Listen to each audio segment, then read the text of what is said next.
এই কথা যে বলবে সকালে 7 বার সন্ধ্যায় 7 বার দুনিয়া আখিরাতের যে কোনো প্রয়োজন আল্লাহ পাক পূরণ করে দিবেন ইনশাআল্লাহ। হাসবি আল্লাহ লা ইলাহা ইল্লা হু আলাইহি তাওয়াক্কালতু ওয়া হুয়া রাব্বুল আরশিল আযীম। হাসবি আল্লাহ, আল্লাহ আমার জন্য যথেষ্ট। লা ইলাহা ইল্লা হু, তিনি ছাড়া কোনো ইলাহ নাই।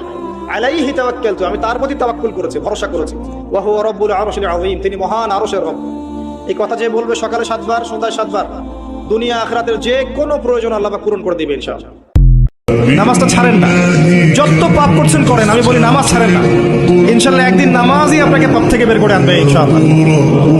শয়তান আপনাকে হতাশ করতে চাইবে, শয়তান আপনাকে হতাশ করতে চাইবে যে তুই তো গার্লফ্রেন্ডের সাথে কথা বললি, রাতের বেলা পর্ন দেখলি, তুই তো ফ্রি মিক্সিং এ আছিস, তুই মাদক দ্রব্য খাচ্ছিস, তুই কাজে ফাঁকি মারিস, ট্যাক্স আদায় করিস নাই, দুর্নীতি করছিস, তুই আবার নামাজ পড়বি কেন? শয়তান আপনাকে এগুলো বোঝাবে, কিন্তু নামাজ তো আমার সময় পায় না, আমি তো অনেক পাপী মানুষ, এই ধোঁকায় পা দিবেন না।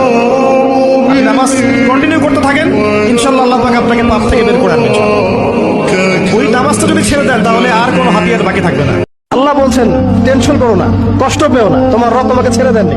বলে সাউফা ইউতিকা রাব্বুকা ফাতারদা, তোমার রব তোমাকে শীঘ্রই দান করবেন আর তুমি সন্তুষ্ট হয়ে যাবে। এই পুরো দুনিয়াটাই অভিনয়ের মঞ্চ, আর আমরা সবাই নিজ নিজ জায়গায় অন্যের সাথে অভিনয় করছি। কোনো কোনো ক্ষেত্রে আমরা নিজেরা নিজেদের সাথে অভিনয় করছি। আপনি মনে মনে আল্লাহকে ডাকছেন, ডাকতে ডাকতে আপনার চোখ দিয়ে পানি বের হয়ে গেল। আপনি বুঝে নিয়েন ঠিক ওই মুহূর্তে আল্লাহ আপনাকে স্মরণ করেছে, এবং আল্লাহ আমাদের খুব কাছে আছেন। ওয়াইদা সাআলাকা ইবাদি আন্নী ফাইন্নী করিব, নবী বলে দাও তোমাকে যখন আমার বান্দারা আমার সম্পর্কে জিজ্ঞেস করে, বলে দাও যে আমি খুব কাছে আছি। উজিবু দাওয়াতাদ দাঈ ইযা দাআন, দোয়াকারী যখন আমাকে ডাকে আমি তার দোয়া শুনি। ভাই আল্লাহর সাথে যত পাপী থাকে থাক, এটা একটা সেজদায় মাফ হতে পারে ইনশাআল্লাহ। আল্লাহ পাকের সাথে অনেক পাপ আছে আমাদের মনে করে, নামাজ পড়ি নাই, রোজা রাখি নাই, যাকাত দেই নাই, ইত্যাদি ইত্যাদি অনেক পাপ, আল্লাহর হক অনেক নষ্ট করেছে। একটা সেজদা যদি কবুল হয়ে যায়, একটা ইস্তেগফার যদি কবুল হয়ে যায়, ইনশাআল্লাহ সব গুনাহ মাফ হয়ে যাবে। আমি ওই ব্যক্তিকে জান্নাতের আঙ্গিনায় একটা ঘরের গ্যারান্টি দেই যে ব্যক্তি তর্ক করার সময় নিজে হক এটা জেনেও সে তর্ক থামিয়ে দেয়।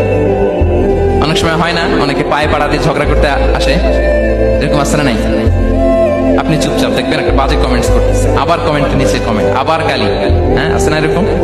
বিষ্ণু বলেন নিজে হক এটা জানার পরেও আর যাতে তর্ক না পারে, যে তর্ক থামিয়ে দেয় জান্নাতের আঙ্গিনায়, তাকে আমি একটা ঘরের গ্যারান্টি দিই।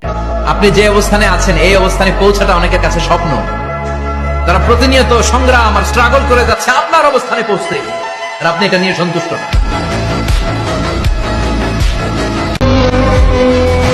হাদিস বলছে মানুষকে বেশি ভালোবাসো না, কারোর সাথে অতি মাত্রায় বন্ধুত্ব করো না, হতে পারে কোনো একদিন দুশ্মন হয়ে যাবে।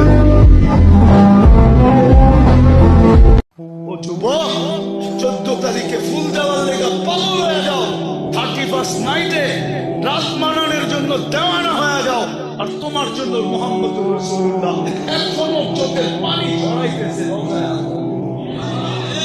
বিশ্বাস হয় না? চলো আমার সাথে, আমি লোক দেখায় দিব। চলো আমার সাথে, আমি তোমাকে দেখায় দিব। এখনো চোখের পানি ঝরায়, দুনিয়ায় যতদিন ছিল ততদিন জড়াইছে, মৃত্যু লগ্নে আল্লাহ সান্নিধ্যে চলে যাবে তখনও জড়াইতেছে, এখনো জড়াবে। আবুল্লাহ সামরকান্দি বলে কবর থেকে কাঁদতে কাঁদতে উঠবে, আমার তো মনে হয় আমার জাতির দিলের ভিতরে দিল নাই, পাথর পাথর পাথর।